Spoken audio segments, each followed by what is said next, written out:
In some breaking news today, October 5th, a U.S. Air Force F-16 reportedly shot down an allied Turkish drone over Syria. And this was no accident.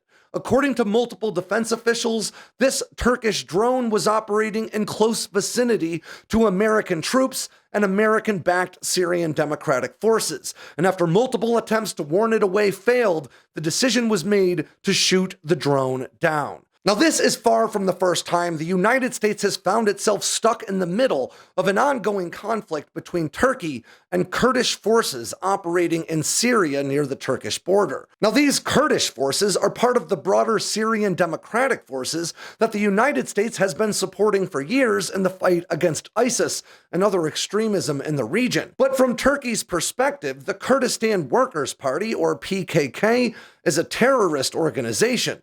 They were fighting for increased independence and autonomy within Turkey until they were outlawed within the nation, and Turkey considers both them and an arguably affiliated group called People's Protection Units, or the YPJ, as terrorists. But before I go any further, I want to be clear with you about a conflict of interest I have with this story.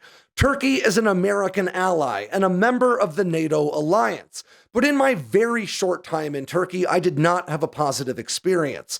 I have close friends who are Kurds, and I have another very good friend who's a Marine veteran who shipped himself off to Syria to join the YPJ and their fight against ISIS. And I could argue that the Kurds in Syria, Turkey, Iraq, and elsewhere are an oppressed minority fighting for their own survival. But the reality of these situations are nuanced, and nowhere are geopolitical relationships more complex than in the messy quagmire that is Syria. I'm going to report this story in as objective a way as possible, but I want you to know that my very real relationships and experiences could unintentionally skew my delivery. Now, aside from the fact that this incident took place, confirmed details are still very few, but multiple media outlets are reporting that the type of drone was a Bayraktar TB2, and the shootdown took place in northeastern Syria, either directly over Al-Asaka or potentially very close to the Tel Baidar military installation. According to unconfirmed media reports, the drone was taken down less than a half a kilometer away from where American troops were sheltering in bunkers. Now, it's not yet clear what weapon the F-16 used to shoot down this drone, but it was almost certainly either some iteration of the AIM-9 Sidewinder, which is an infrared or heat-guided weapon, or some iteration of the AIM-120 AMRAAM, which is a longer-ranged radar-guided air-to-air missile. Now, the Bayraktar TB2 got a whole lot of press attention last year thanks to its use by Ukraine in its ongoing fight against Russian invaders. But as capable as these drones are, they would be no match for a platform like the F-16 or weapon systems like the AIM-9X or the AIM-120. After all, the TB2's top speed is less than 140 miles per hour, and it tends to cruise around at around 80 miles per hour. Now, that's around 130 to 220 kilometers per hour for those of you who don't speak American. Now, to be clear, there was no indication that I've seen thus far that this drone was intentionally targeting American troops.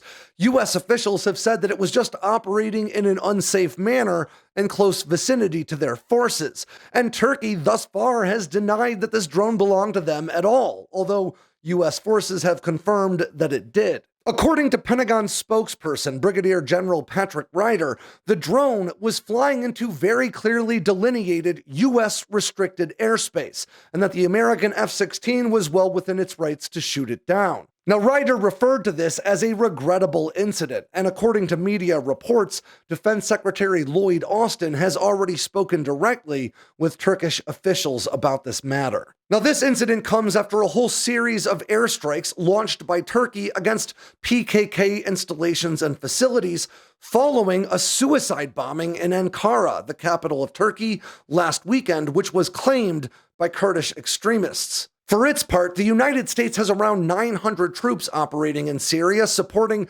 Syrian Democratic Forces in the fight against ISIS. And in fact, in the past few weeks, the United States has launched at least 2 raids against ISIS targets, capturing 7 and killing 1 terrorist leader in the region. Now, this is obviously an escalation between allies, but the truth is, it's very unlikely that this results in much more than some stern words exchanged by diplomats. Nonetheless, this is yet another situation where Turkey finds itself sort of at odds with other members of the NATO alliance, and it's definitely worth paying attention to how this all unfolds.